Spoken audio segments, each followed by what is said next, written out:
This episode of the podcast is again sponsored by OneSkin. That's become part of my morning routine. I'm trying to look a little less like an old leathery couch. At the core of OneSkin is their patented OS1 peptide, the first ingredient proven to target senescent cells, the root cause of wrinkles, crepiness, and the loss of elasticity. And I don't know anything about that, but it does make my skin feel good. Certified safe for sensitive skin, OneSkin products are free from over 1,500 harsh or irritating ingredients, dermatologist tested, and have been awarded the National Eczema Association Seal of Acceptance by the NEA, delivering powerful results without irritation. Born from over 10 years of longevity research, OneSkin's OS1 peptide is proven to target the cells that cause the visible signs of aging, helping you unlock your healthiest skin now and as you age. And for a limited time, OneSkin is making it even easier to stay consistent with up to 30% off your first 3 subscription orders when you use the code TRAVELER at oneskin.co/traveler. That's 30% off with code TRAVELER. After you purchase, they'll ask you where you heard about them. Please support our show and tell them we sent you. And thanks to OneSkin for sponsoring this episode of Amateur Traveler. This episode is brought to you by Credit Karma. When it comes to your money, Credit Karma keeps you ahead of the game. You can count on Credit Karma to keep up with your financial needs as they evolve, helping you monitor your progress and giving you personalized recommendations so you can make strides towards your goals. Make sure you're on the right track, no matter where you are on your financial journey. Intuit Credit Karma. Karma you can count on. Download today. Amateur Traveler, episode 981. Today, Amateur Traveler talks about the Big Five, the Little Five, and the Ugly Five as we go on safari along the Zambezi River in Zimbabwe. This is Chris Christensen from Amateur Traveler. Let's talk about the Zambezi Valley. I would like to welcome to the show Rael Zieve from Keep Traveling Africa. That's traveling the UK way with 2 L's. And the Keep Traveling Your African Story podcast. And Rael has come to talk to us about the Zambezi Valley. Rael, welcome to the show. Chris, thank you so much for having me. It's a real honor to be here and be on the show today. Lovely. Now, we talked about the Zambezi Valley, so we're in Africa. Where are we exactly when we talk about the Zambezi Valley? So the Zambezi River is actually one of the longest rivers on the African continent. It spans a total of about 1,600 miles, starting in the northwest part of Zambia in the, I got to get this name right, Mwinilunga province, between the borders of Angola and the Democratic Republic of Congo. And this goes all the way down, forming some of the border to Botswana, and then the borders between Zambia and Zimbabwe, then into Mozambique, and eventually out into the sea, into the Indian Ocean. So it's an incredible natural phenomenon. And of course, about a third of the way through, it falls over what we know as the Victoria Falls, which I'm sure your guests would know is one of the 7 wonders of the natural world today, has been for many years. Mm-hmm. So that's the part of Africa that we're going to deal with, that we're going to talk about today. But I think it's important to understand that Africa is not just about safaris, Chris. It's also about the fantastic people in all the different parts of Africa. And the other thing, which is also really important, is we're blessed with a fantastic climate.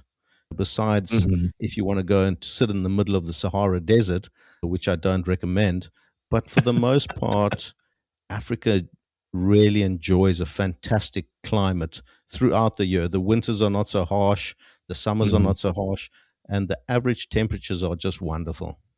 Excellent. And I think you started to answer the question of why should someone go to the Zambezi Valley?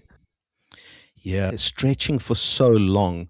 There's so many different parts, and the landscape changes from when the waters first are captured up in the Angola DRC area, and just the landscapes are quite amazing. And I think why you should go is that because the landscapes change, There's still people that live very humbly along the Mm. riverbanks, living out of their mud huts and that type of thing, even today in the 21st century.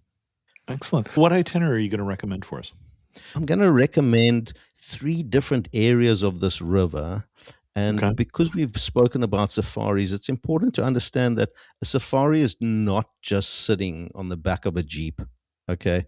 So we're going to talk about a boating safari as well. And the beauty about these different areas. So I'm going to start in Victoria Falls. And I think people should know Victoria Falls, where it is.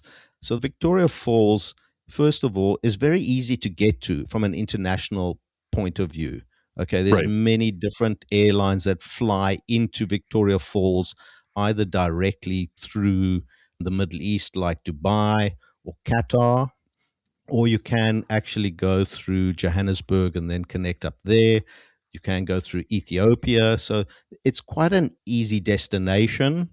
Hmm. However, yes, there obviously are the time differences, but it's well worth it. What you're going to see is just unbelievable. I agree. I've taken a group of listeners of the show, a small group of listeners from Joburg up to Victoria Falls, and it is a wonderful destination. And from there, we flew out, so we're doing the opposite order that you are, but the connectivity there is pretty good. Correct, exactly. And so when we talk about Victoria Falls, I wanted to use an analogy where, like Las Vegas today. Everyone thinks about Las Vegas as casino, gambling, and everything like that. And people might think of Victoria Falls as, okay, it's just a waterfall and that's it. But it's actually got so much that you could actually spend 7 to 10 days there. Although this is not my itinerary, but you Hmm. could actually spend that kind of time there and still not see everything. So it's a little bit like Vegas in a way, because I think there's so much to do in Vegas today that you could also spend 7 to 10 days there and not get around to everything. So the first stop for the first 3 nights would be Victoria Falls. And depending on what kind of traveler you are, Chris, I would like to recommend that there's travelers that like small boutique setups where Hmm. there's maybe 30 or 40 people. Okay. And then there's travelers that would prefer a 300 or 400 bedroom, big name Right. hotel. Okay. So a place called Chundu Island is actually an island in the middle of the Zambezi River. It's a place that I visited very recently, and it's about 90 minutes from Victoria Falls. And your drive through there is through a national park. So once you're getting off the plane, you're at the gates of the national park within 20 or 30 minutes, and your adventure begins. You're going to drive through a national park up to the banks of the Zambezi River, about, by the way the crow flies, probably about 10 miles only. But because you're going through a national park and the roads and the animals and everything like that's going to take you about an hour. So you are on the Zimbabwe side of the river there in the Zambezi National Park? So the Zambezi National Park is in Zimbabwe. Okay, it's Yes. called the Zambezi National Park. And the island is in the middle of the river, but it forms part of Zimbabwe. Okay. Yep. And this lodge is fantastic setup. It's only got about 6 or 8 different lodges, or rooms, should I say, on the island. And the island is just magnificent for bird life. And the elephants swim across the river to get onto the island. So you are surrounded by animals all the time. But because you have only so little guests at the property, you're very well taken care of. And you can do many things at the lodge while you're there. So you want to go for a boating safari, you want to go for a walking safari, you want to go bird watching. There's just so much to do. And then, of course, because you've got a guest to staff ratio of about 2 staff to 1 guest, so you're very well looked after. It's just a very peaceful place. But at the same time, it is 5 stars. So they run everything on solar. So you have all the nice amenities, fantastic showers and swimming pools and aircon and fans and everything like that. So it's really something that I am suggesting that this is a stop to go to. It's just unbelievable. We're not talking a budget travel destination here. No, Chris, it's not a budget destination. I'm Business seeing keeps. about $1,200 a night or so. No, the last rates that I received from them was $600. And you remember that $600, everything's included. So that's Mhm. all your food and your drinks and all your wildlife. So You know, $600 per person, though. correct, correct. Okay. Yeah, I was doing two Okay. adults. Okay. Oh, okay, okay. Okay. Yep. Still, I think very affordable, Mm. even at that price. That particular property is for the people that don't want to be around hundreds of people. The other opportunity with Chundu Island is that you're actually away from the falls. So if you want to go in to Yep. see the town or you want to do any of the activities, you've got a 1 hour to 1.5 hour drive into the falls, which is not the end of the world, but it's out of the hustle and bustle, should I say. So that's really nice. But if you are a traveler that you don't mind being around the people and you want to be in the center of everything, another fantastic place would be Victoria Falls Safari Lodge. You're only about 10 or 15 minutes from the hustle and bustle of everything. There's 300 rooms, and it's really a well known property that has been operating for 30, 40 years today. Your rates are probably about half of that of Chundu Island. So it's also a little bit more affordable. And one of the very well known or famous things that happens at the Victoria Falls Safari Lodge is what they call the Boma dinner. Now, the Uh-huh. Boma dinner, I don't know if you've heard about that, but it's something that runs every night, and it's a real festive get together where people that come in, they get dressed up by the locals in local attire, and you get a chance to try the local delicacies. And the one very famous delicacy is the mapani worm. Now this not Oh, might yeah. not be this might not be this might not be for everybody's appetite or stomach, should I say, but it's well worth a try, I think. And the Boma dinner is really a festive evening. You get to bang the drums and really get into the whole feeling of the culture in Zimbabwe. It's noisy, there's traditional face painting, all that kind of thing, but it's really something that visitors should do while they're in Victoria Falls. But as I said before, it's not just the falls. There's so many other activities to do. In fact, it's something that's become a little bit of a sore point at times, but there's scenic helicopter flights that take 15 or 20 minutes that go over the Hmm. falls. It can be a bit noisy, but if somebody wanted to see it, that's a great way to see the falls as well. There's obviously normal guided walking tours of the falls. There's a traditional village and township tours. There's, of course, for the younger people or the more adventurous older people, there's the bungee jumping. It's one of the highest in the world, as I understand it. I haven't tried it myself just because I'm a chicken, but it is fantastic. I've seen it. There's another thing called the big swing, which is not quite a bungee jump, but it swings you Hmm. across the ravine of the falls. There's many different tours like the historical bridge tour, the Victoria Falls Theatre. There's a theatre going on all the time. Some other adventures also include a jet boat adventure. So you get onto a jet boat, whitewater rafting. It's well known for the whitewater rafting as well. The Bumper Train, which is a bit of a historical thing. And then there's the Ellie Crew, which is a home for injured and rescued elephants that have been put Oh, together. this I don't know. And yeah, and people can go there and see the elephants and actually interact with some of them because they become tame enough. All those activities can really take up like a whole week, but we're only going to spend 3 days there. So from there, what we're going to do then, Chris, is we're going to fly in a charter flight. And before you leave Victoria Falls, the Yeah. one other place that I would recommend from my experience is Again, not a budget destination. In fact, a little more expensive than the one that you were suggesting, which is the Old Drift Lodge, which is also in Zambezi National Park. And I had a chance to stay there last time I was in the area. Just beautiful facility. One of those things where you're staying right on the river and a man is walking you to your tent, and tent is a very misnomer here. It's larger than our first apartment, with a rifle just in case the hippos happen to come out of the river that evening.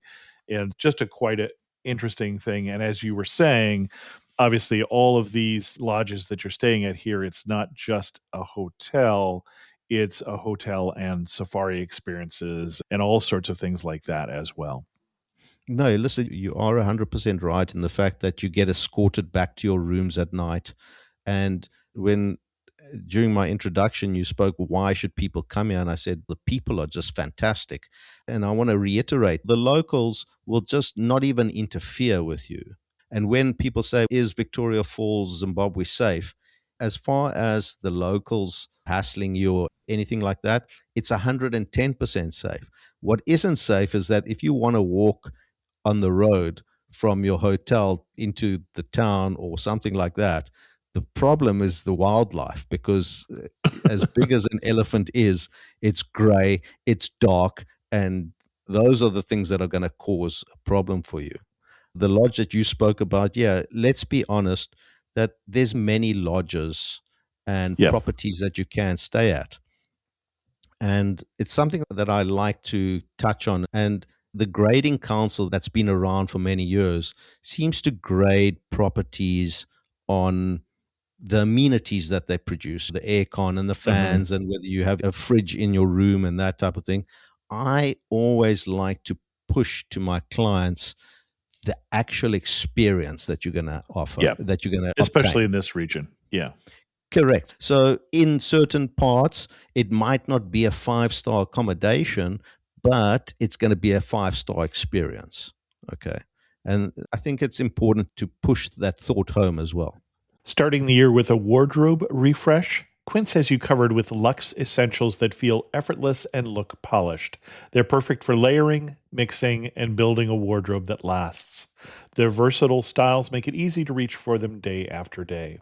I don't know about you, but I've gotten to the point where I'm tired of wearing clothes that don't make me feel good and look good. I'm tired of going cheap when I could go upmarket, and even better, doing it with Quince, where I don't have to pay extra for that benefit. It's sweater weather here in Northern California, and I'm wearing my Mongolian cashmere crewneck sweater today, which is oh so soft. Quince has all the staples covered, from soft Mongolian cashmere sweaters that look like designer pieces without the markup, to 100% silk tops and skirts for easy dressing up, to perfectly cut denim for everyday wear. Their wardrobe essentials are crafted to last season after season, and that is important to me. I'm looking for the clothes that I like to wear that don't break the bank, and Quince is giving me that. Refresh your wardrobe with Quince. Don't wait. Go to quince.com/traveler for free shipping on your order and 365-day returns. Now available in Canada too. That's QUINCE.com/traveler to get free shipping and 365-day returns.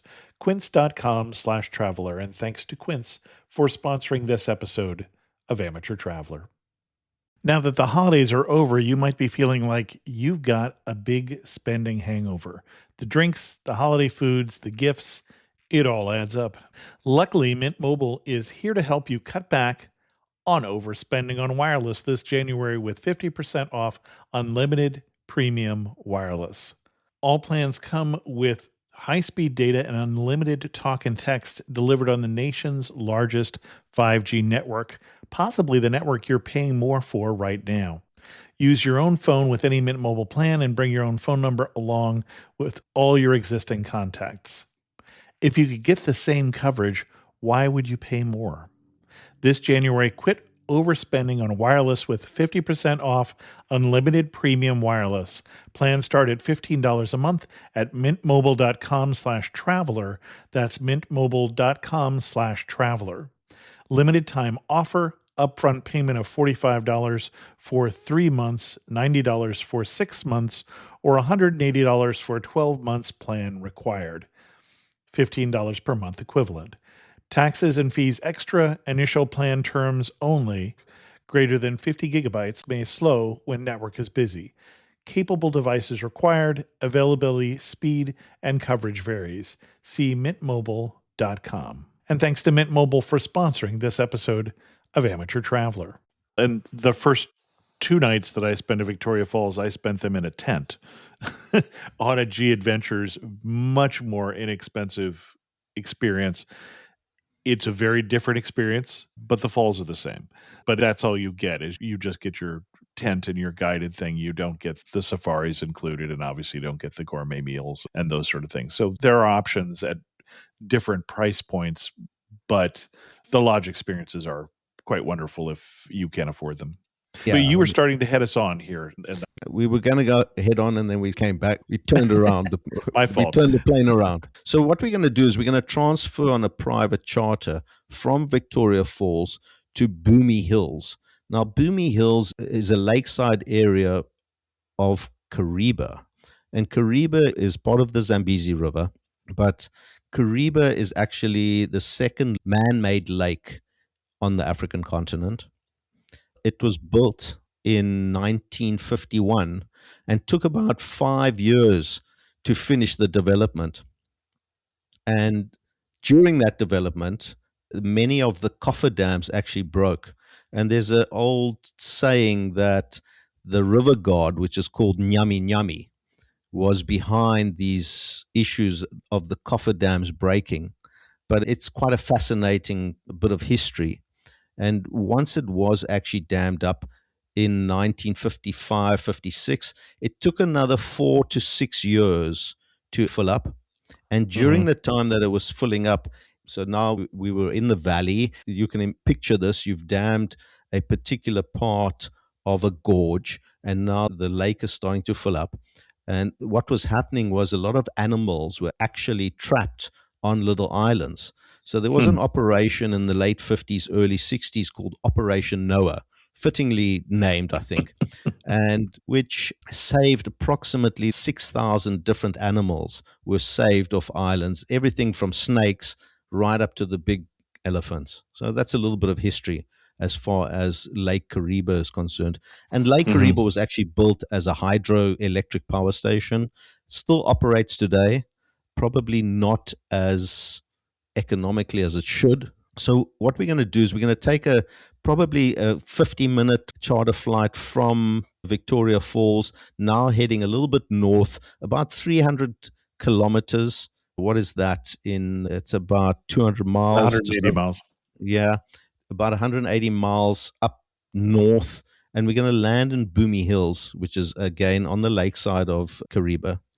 On the Zimbabwe side of the border. Yeah, we're staying on the Zimbabwe side the whole time, not for any other reason except who wants to cross borders all the time. As far as the borders, entering the borders, there's no issues as far as that is concerned, so it's very easy. But who wants to pull out their passport and everything like that every 2 minutes? So I decided we just stay on one side. We're now at Boomy Hills, and what we're going to do once we get to Boomy Hills is we're going to just take a small little 20-minute journey down to a houseboat, and we're going to be staying on this houseboat for 3 nights. Now, a houseboat is, I wouldn't say similar to those boats that we see on the Mississippi with the big wheels behind it or anything like that, but they really quite big boats, but you're going to have the boat to yourself. So what we're doing is now we're talking about a group of people maybe traveling. So it can be 2 people, which would be a smaller boat, but we're looking at about 6 to 8 people, which is a nice crowd for another 3 nights on this boat.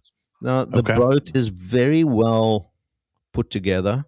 There are the 5-star amenities like the aircon and the fans and all that.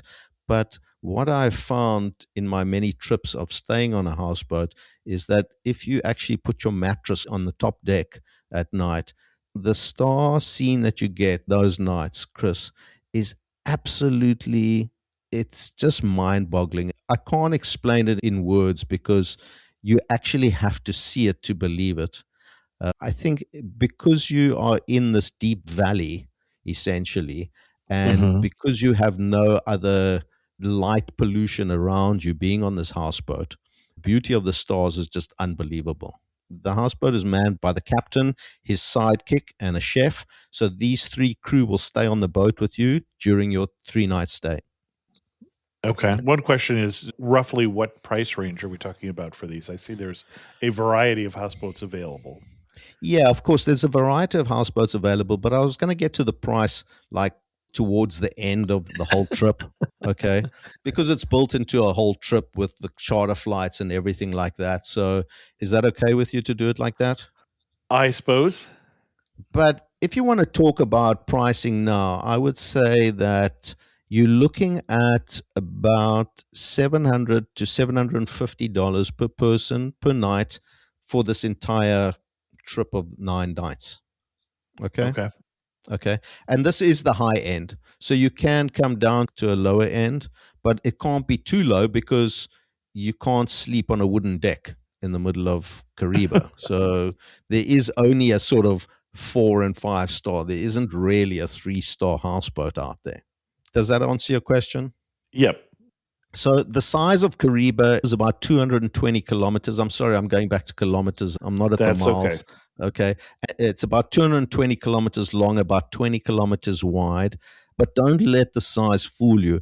I've been on that lake when there's been storms and it's lost many a boat. So it can be really quite scary. But I'm not trying to scare the audience. I'm just trying to explain how wild it can be, but it is safe as far as people going on their venture and staying on the boat is concerned. So you'll spend 3 nights on this boat, and at every different night during the day, just because it gets a little bit warm during the day, the captain would sail to different parts of the lake, making a nice route. So you're seeing different terrain all the time. And of course, wherever you stop, wherever the boat is stopping, he's coming up against the bank or he's tying up against the lakeside. Lots and lots of animals, especially buffaloes. The buffalo come out onto the plains during the day, during the evenings, and those green plains actually turn black from the sight of the buffalo. Hmm. Okay. And then, of course, while you're on that boat, you've got bird watching again, you've got a boat safari, you've got many different animals to see during your boat safari. And of course, another thing that you can do is fishing. Lake Kariba is quite famous for its fishing, and especially what we call tilapia and the tiger fish. Okay. So for a fishing enthusiast, it's just out of this world, really. And then, of course, there's a lot of crocodiles, a lot of hippos. But as long as you're listening That was the to, part that I was wondering about. it's like anything. The main thing about being on a safari, and I've never ever felt in trouble or worried. The big thing about being on safari is respecting the game. And I actually prefer, I hate to say it, but I prefer being in the wild than actually being around the hustle and bustle of the big cities, because at least with the animals, you know what you're getting. And there's no messing around, and they're not trying to disguise themselves as other things. You know that they're wild animals, and as long as you respect their boundaries, they're going to leave you alone. So you can get really up close to these animals, but again, as long as you're listening to the people around you, people like myself, I've spent the last 40 years in and out of the bush. So there's certain things that you can and there's certain things that you can't do. So, Chris, we've spent those 3 nights on a houseboat. Again, like you said, there's many different ones that you can choose from.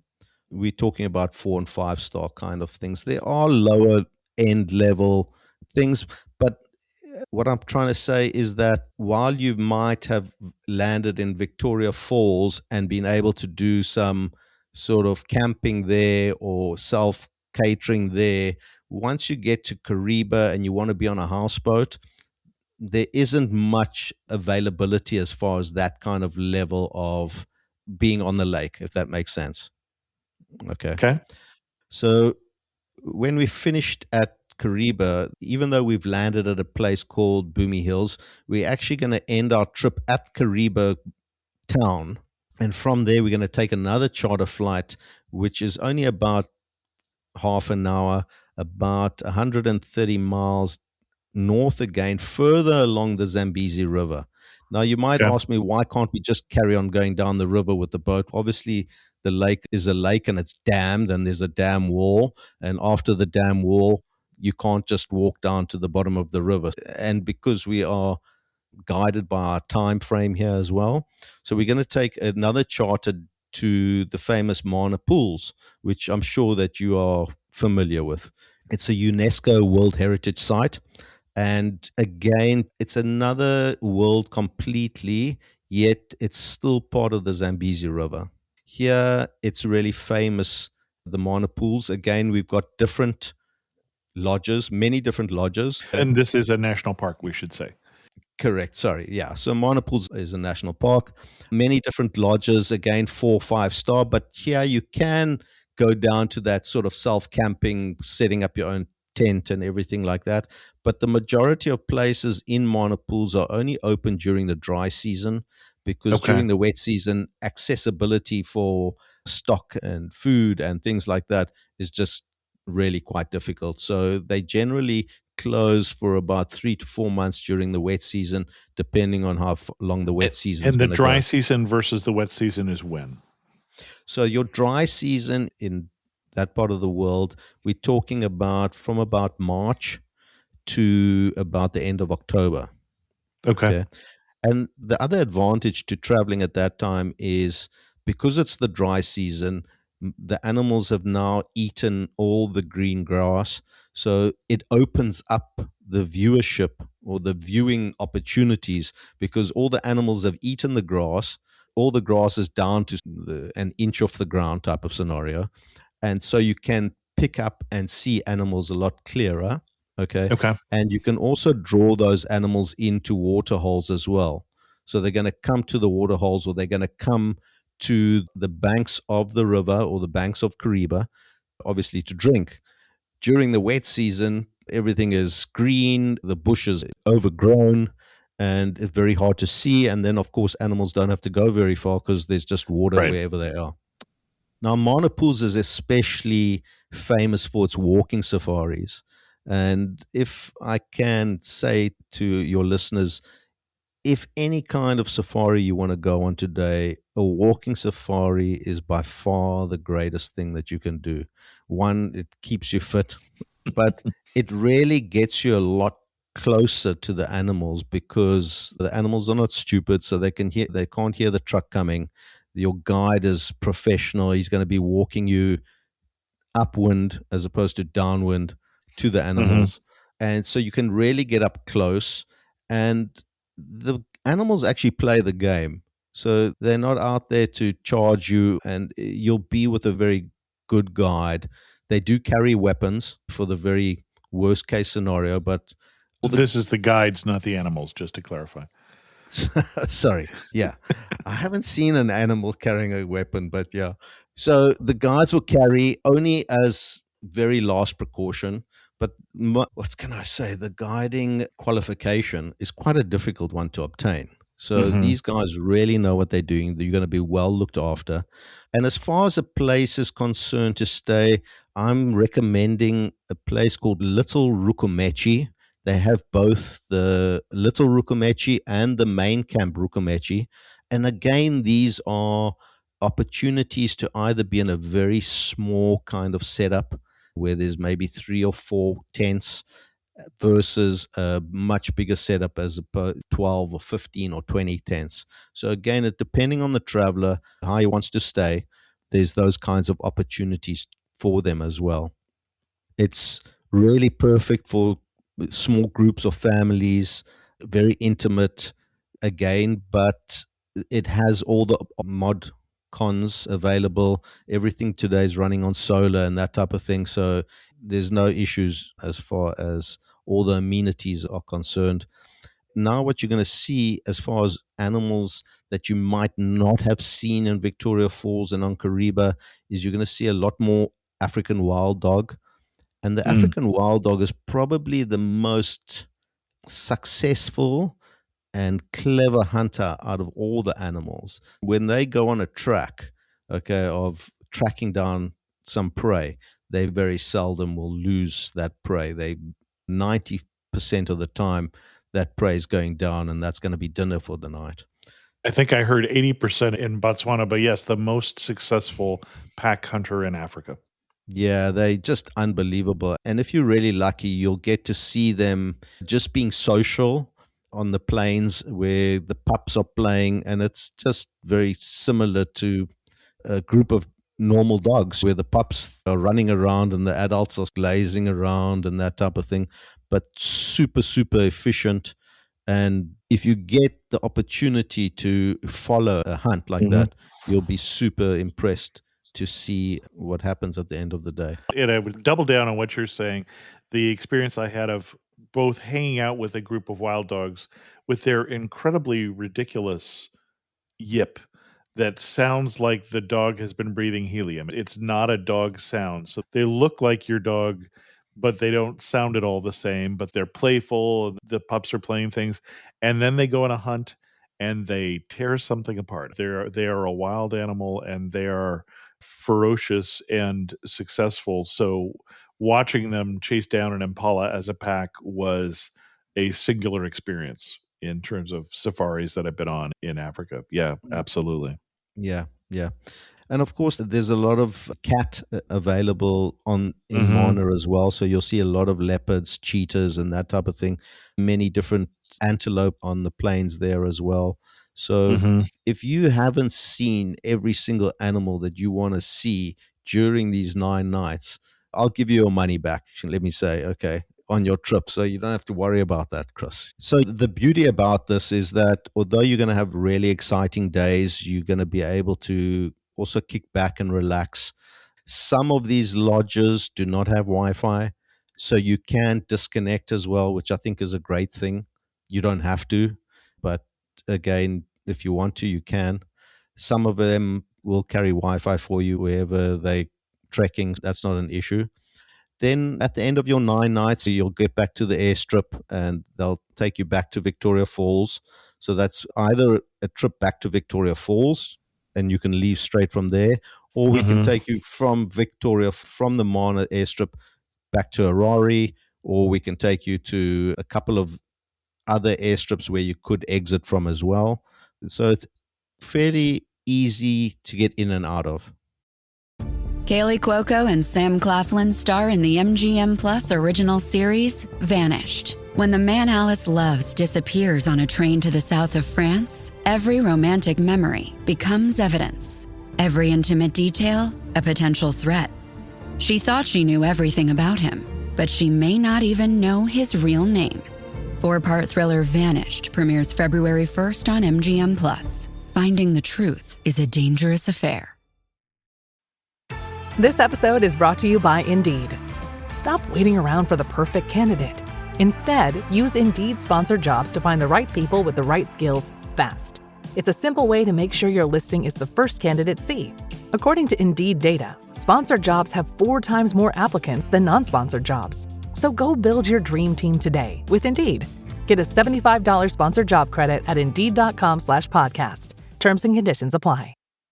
As far as medical, you might guess potential visitors might worry about medical. Listen, there's very good opportunities that you can get as far as cover is concerned.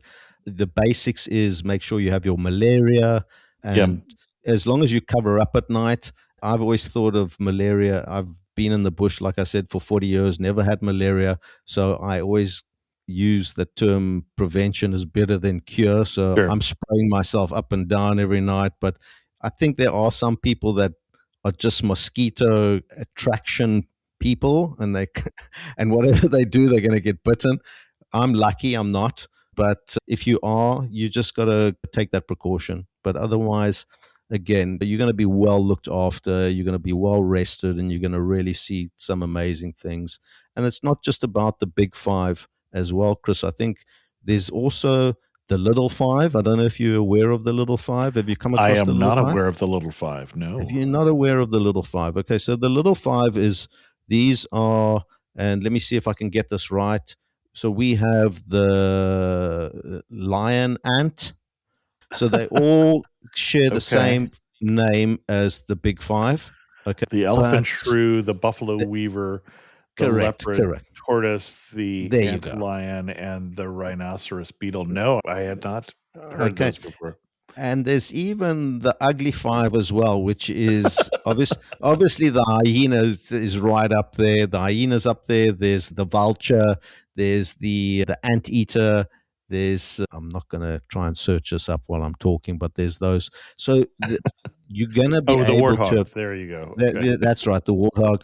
And I think actually Pumbaa's quite an attractive character. So I don't think he's that ugly. I The think it's warthog. also unfair to the hyenas. The vulture, you got to admit, Yeah. that is an ugly bird. So the guides are going to show you all those as well. And only once you've seen those will you appreciate their own little beauty in their own way. It's not just about the big five. It's not just about those famous, but it's the ugly five and the little five. And I suggest very seriously to anyone traveling on safari that they make sure that they add those 10, the five ugly ones and the five little ones to their bucket list as well. They'll be amazed at learning about those. You also mentioned birds, and I have to say, after my safari experiences, as someone who went saying I am not a birder, we spent quite a lot of time looking at the many different varieties of birds, especially the migratory birds that come down to this area in the appropriate season. I want to say the summertime, but I'm in the other hemisphere here. But I was surprised how much enjoyment I had from bird watching in Africa and other places as well now since then. But they also always show up. It's like your herd animals that you'll spend a lot of time seeing the various wildebeests and other herd animals and get a lot of enjoyment from that. It's not just the lions. That's right. And we have the African fish eagle, Mm. which is, I think, is similar to the American bald eagle in Mhm, the mhm. sense that they look similar. And to see an African fish eagle actually fish, so he dives onto the water and he comes out. And I've been very fortunate that I've seen so many beautiful sightings in my time where he's come in, he grabs a fish, and the fish is actually so big that he actually battles to get going again as far as those wings are flapping, and it's almost like you see those big A380 Airbuses trying to get off the ground. You think, no, they're never going to get off the ground, but he does. And sometimes the fish that he's caught is actually so big that he has to land really quite close to the water. Then what he Mhm. does is he'll eat half of it, and then and only then will he take off with the rest of it. And he's obviously going off to the nest to feed the Right. younger ones and that type of thing. So that's the only way that he can do it. And as we start to move towards wrapping this up, just to put this on the map again, we really have been covering pretty much the border between Zimbabwe and Zambia from west to east, all the way along the top of Zimbabwe. So, starting in Victoria Falls and then doing the lake and then doing the Mana pools, we've really seen quite a lot here along the Zimbabwe Zambia border. Yeah. So, if you have more time, obviously we have other episodes that could be extended to extend this trip on. And I suspect I know someone who would also make other suggestions, but we're not going to do that today. Anything else we need to know before we get to some of our wrap up questions before we start planning our trip to Africa? I don't think so, Chris. I think it's just important to know, and this is why I promote Africa so much, is that Mm-hmm. it's a very safe destination. Again, the climate is fantastic, the people are fantastic, and don't let the sort of 10 or 12 or 14-hour international flight put you off Yeah. because it's going to be well worth it. You're just going to see things and experience the cultures, the wildlife, the climate, the people, like you just can't imagine. Don't watch too much CNN and BBC about, they only like to talk about the atrocities going on everywhere else. Sure. And The when it comes to the long flight, they don't make you row. So you really just have to sit there, eat meals, sleep, and watch movies. So it's not grueling. It's wearing for sure, but it's not grueling. Excellent. As we go to wrap this up, you're standing in the prettiest spot along this route, where are you standing and what are you looking at? And I'm going to I'm s- say, other than Victoria Falls, because oh, everybody knows that that's amazing. So, what else are we going to be looking at? listen, you've just got to sit on the banks of the Zambezi River, and I'm Hmm. talking about the lower reaches, and the lower reaches are after Kariba, so after Okay. the dam wall, where we're sitting in Mana pools, and you're just going to sit on the banks of the Zambezi River. And when I say the bank, not quite where the crocodiles can just walk up and grab you, but a lot of the Preferably. banks, yeah, a lot of the banks are high up, Yeah. okay?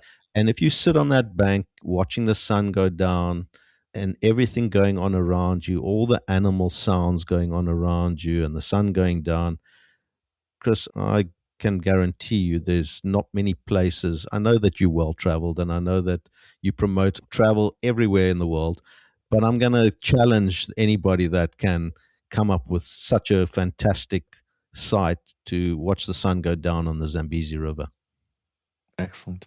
And of course, since I'm in Africa and on a safari, likely if I'm doing that, I probably get a sundowner in my hand here. I didn't want to talk too much about the alcohol, but I'm glad you brought it up. Yeah. Listen, the funny thing is that I spend a large amount of time fishing on the Zambezi River. And the Hmm. funny thing is that my first beer will be opened at 8 o'clock in the morning, and I'll drink beer the whole day. And yet I actually don't get drunk. I think it's a mixture of you sweating quite a lot. So, yeah, GNT or whatever your favorite drink is in the evening.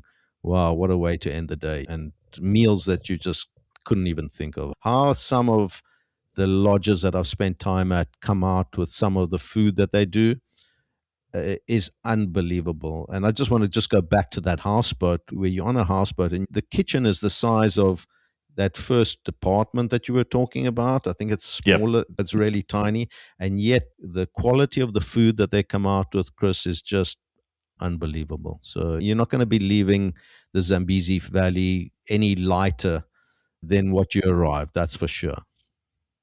Excellent. The other thing I would say is when you're in Victoria Falls, we didn't mention it, but I know on our whole long trip across multiple countries, our guides told us save your money for crafts if you want to purchase them and do it in Victoria Falls for two reasons. One is the quality of the craft work is amazing, but also Zimbabwe is a country that is hurting. They could use your money. The government need some work at that point. And so he was really encouraging us to wait until we got there to do some of our purchases. And there are amazing craft markets right there in Victoria Falls if you're looking for bringing home souvenirs that are not made by the indigenous people of China. And I want to just remind you about the Nyami Nyami god, the river god that Hmm. brought down the cofferdam. So a lot of those people that are making those crafts will make renditions of the Nyami Nyami god. Okay, Mm, so that's really great to buy as a souvenir. But yeah, I'd like to get into a whole other discussion about Zimbabwe. Since your president is hammering the South Africans, which is just south of the Zimbabwean border, I wish he had come and hammer the president in Zimbabwe, because 4,000 commercial farmers were chased off their farms back in 2000. And yet the Zimbabwean man on the street, let me tell you, is just such an unbelievable agreed. character. I tell you not. Agreed. Hmm. I Yeah, Yeah, believable no, person. I think before we started recording, I said you come to for Africa for the animals and you come back for the people. Yeah. And I think once you go to Africa, I think you'd be hard pressed not to want to go back. I Yep. really do think Agreed. you'd be hard pressed, because there's so many beautiful sights that I've been very privileged to see over the last 40 years in the bush. That are you going to see them all in the first time that you get there? No. Probably not. And like you say, the bird life is just unbelievable. So if you're a Yep. birder, yeah, you're not going to pick up Even your five. even if you're not, but yeah, excellent. One thing that makes you laugh though, and say only in Zimbabwe. Ooh, only in Zimbabwe.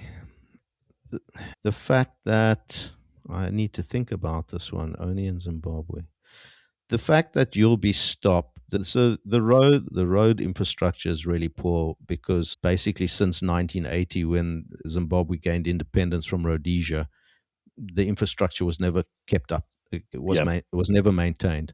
So you'll be stopped. There'll be potholes the size of the crater on the moon in the road. So you can't really drive very fast. Okay. So there'll be all these potholes all along the road, and you'll be stopped by a police roadblock, and they will fine you for not having a high vis jacket in your car. And I say that so they'll let you drive without a seatbelt on. They'll let you drive when you're speaking on your phone. They'll think that it's okay to drive on roads that really shouldn't be driven on. And yet, if you don't have a red triangle and a high vis jacket in your car, they're going to fine you. Funny. That's for the locals and only in Zimbabwe. And I think for me, it was that experience of you're bartering in for crafts in the market and you run out of cash and you're like, I don't have any more cash to buy things. And people are like, what about your shoes? Women in our group who were bartering with things from their purse that they had because it's difficult to afford outside manufactured goods right now for the country. It's interesting experience, but wonderful people. Last question. If you had to summarize this trip in just 3 words, what 3 words would you use? Perfection, relaxation, Okay. godliness. Okay. Now I'm going to have to ask you to explain the last one there. Only when you're sitting on that bank on the Zambezi River, and as I say, the sun going down and all the noises of the natural world going on around you, it comes to mind, is it possible that this all just happened from the Big Bang? Okay, because it's just all so beautiful. It's just all fits together. The circle of life is just unbelievable. I just want to touch on something. So I was in the Kruger 3 weeks ago and doing a walking safari, and we came across a bunch of vultures that when we came towards them, they flew off. We came to an impala kill, which was probably the blood on the ground, which was still in a pool, was warm still.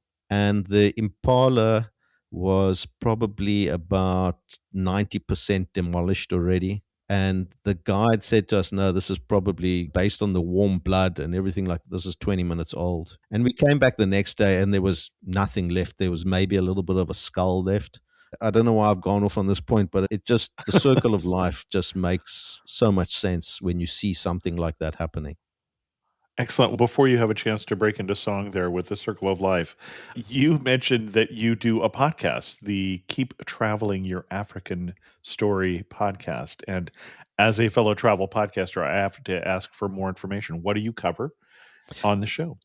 The Keep Traveling Your African Story is all about promoting African tourism. I don't prejudice any African country. I find general managers, chefs, guides, ministers, anyone that is to do with African tourism. And we talk about what benefits there are of African tourism. How is it progressing in their particular country? What are they doing? How are they promoting tourism? And the beauty about my show, Chris, is that every week, or about 90% of the time, I won't say every week, 90% of the time, lodges that I'm interviewing will do a prize giveaway for my listeners. So they'll give away a 2-night stay, 3-night stay. There's many places in Mozambique, the Mozambican islands as well, Kenya, Tanzania, Zambia, Botswana. So all these places, they give away these prizes. So I would encourage your listeners to, when they're not listening to you, to please pop onto my podcast. I share it on the podcast. I also share it on social media. You can listen to the prize giveaways. And of course, then what we do is if you're lucky enough to win, we help you put that whole trip together with your winning prize and whatever, anything else that you might need to take advantage of that winning prize. But the main thing about the podcast is really just promoting African tourism and a way to promote my travel, my inbound travel business into Africa. Excellent. And we'll put links to those in the show notes. And again, Thank you. obviously, to keeptraveling.africa, 2 L's in traveling. And Rael Zieve, thanks so much for coming on Amateur Traveler and sharing with us your obvious love for Africa and especially for the Zambezi Valley. Oh, Chris, it's really been an honor to be on your show. So I thank you very much for the time that you've given me, and all the very best on the Amateur Traveler. And I do hope that people will come and listen to Keep Traveling, your African story. Thank you so much. Overwhelmed by investing? If you're anything like us, the hardest part is getting started. That's why we created the Investing for Beginners podcast. Our goal is to help simplify money so it can work for you. We invite guests to demystify investing. At least like the minimum 10% into the 401k.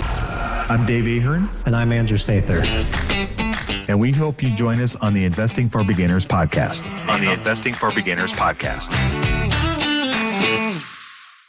Special thanks to the patrons of the show who help support Amateur Traveler financially. If you're interested in learning more about what you get by being a patron of the show, go to patreon.com/amateurtraveler. I'm still looking for at least 2 more people to come with me to Uzbekistan and Turkmenistan in May. So please sign up for that if you're interested, or send me an email if you want more information, or go to amateurtraveler.com/trips. And with that, we're going to end this episode of Amateur Traveler. If you have any questions, send an email to chris2x@gmail.com, or better yet, leave a comment on this episode at amateurtraveler.com. And as always, thanks so much for listening.